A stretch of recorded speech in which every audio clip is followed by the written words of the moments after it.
আচ্ছা, এরপর চ্যাপ্টার ভেদ হচ্ছে 13 লেসন 3-2।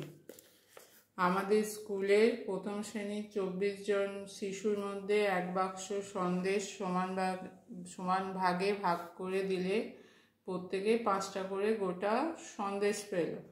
যদি শিশুর সংখ্যা 4 জন কম হতো তবে প্রত্যেকে কতগুলি গোটা সন্দেশ পেত তা ভেদতত্ত্ব প্রয়োগ করে হিসাব করো।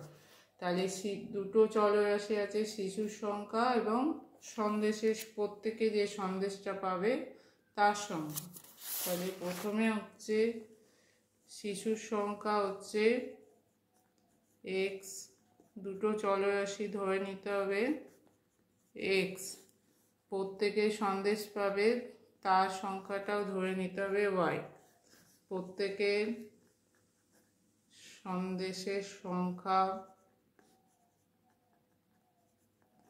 সমান ওয়াই। এবার এক্স আর ওয়াই এর মধ্যে কি সম্পর্ক হবে?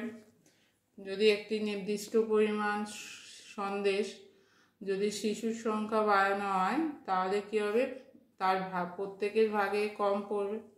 তার মানে এক্সটা বাড়লে এখানে ওয়াইটা কমে যাবে। তাহলে এক্স ব্যস্ত বেঁধে থাকবে ওয়াইয়ের সঙ্গে, তাহলে এক্স ভাইজাস হচ্ছে 1/y। তাহলে এখানে হবে এক্স ওয়াই দুটোর গুণফল সমান হচ্ছে কে, কে হচ্ছে এখানে ভেদ ধ্রুবক।